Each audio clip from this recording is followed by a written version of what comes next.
এবার নজর রাখবো তাহেরপুরের দিকে। শুরুতেই আপনাদের বলেছিলাম দুই বউয়ের জোড়া কীর্তি, আগরপাড়ার ছবি আপনাদের দেখালাম। এবার তাহেরপুরে খুনে মহিলা মাস্টার মাইন্ড। একদিকে যেমন ডাকাতির ছক আগরপাড়ায় আপনাদের দেখালাম, তেমনি অন্যদিকে তাহেরপুরে এবার নজর রাখবো। তাহেরপুরে খুনে মহিলা মাস্টার মাইন্ড। 8ই ডিসেম্বর তাহেরপুরে গুলিতে খুন ব্যবসায়ী এবং সেই খুনের মাস্টার মাইন্ড একজন মহিলা। আমাদের প্রতিনিধি রঞ্জিত এই মুহূর্তে আমাদের সঙ্গে রয়েছেন, রঞ্জিতের কাছে যাব। রঞ্জিত, কিভাবে খুনের ছক কষা হলো?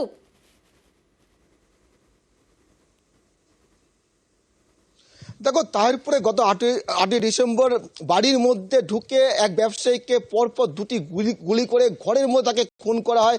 নিহত রাজা ভৌমিক, তিনি ব্যবসায়ী ছিলেন এবং এই ঘটনায় কিন্তু প্রথম থেকে পুলিশ কিছুটা অন্ধকারে থাকলেও পরবর্তী দফায় দফায় বিভিন্ন জায়গায় জিজ্ঞাসাবাদের পরে সূত্র পায় রাসমণি বিশ্বাস নামে এক মহিলার। এই মহিলার বাড়ি রানাঘাট থানার হবিবপুরে এবং এই মহিলাই যে মাস্টার মাইন্ড কার্যত পুলিশ কিন্তু স্বীকার করে নিয়েছে যে তদন্তে জানতে পারে যে এই রাসমণি বিশ্বাস রাজা ভৌমিকের কাছ থেকে 4 লক্ষ টাকা সুদে নিয়েছিলেন এবং সেই টাকা নিয়ে কিন্তু অশান্তি বাড়ে এবং এই খুনের ঘটনা জানি রাখি যে শুধু রাসমণি বিশ্বাস নয়, তার যে স্বামী দেবব্রত বিশ্বাস তিনিও জড়িত ছিলেন এবং তাদেরকে কিন্তু 4 জায়গাতে তাদের ধরা হয়।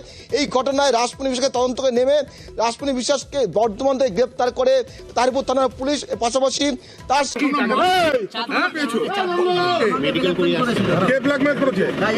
চার লাখ টাকা নিয়েছিলাম আমার কাছ থেকে 20 লাখ টাকাও দাবি করেছিল। কি জন্য 2 লাখ টাকা কেন দাবি করলো? হ্যাঁ, এই কারণে আমি মেরে দিয়েছি। তুমি গুলি করেছো? হ্যাঁ, আমি করেছি। বন্দুকটা কোথায় পেলে? বন্দুকটা কোথায় আছে? আরে দাঁড়াও না, ফেলে দিয়েছি। 4.5 লাখ টাকা দিয়েছিল, ওকে নিয়ে একটু ঝামেলা ছিল দুই পক্ষে। তো এর মধ্যে একটা মহিলাও যুক্ত আছেন। তো মহিলাকে বর্ধমান থেকে অ্যারেস্ট করা হয়েছে। যে একজন ছেলে আছে ও তাহেরপুর থেকে লোকালি অ্যারেস্ট করা হয়েছে। একজনকে পালি থেকে অ্যারেস্ট করা হয়েছে, পালি মানে নিয়ার যোধপুর রাজস্থান। আর একজনকে বম্বে থেকে অ্যারেস্ট করা হয়েছে, নবী মুম্বাই।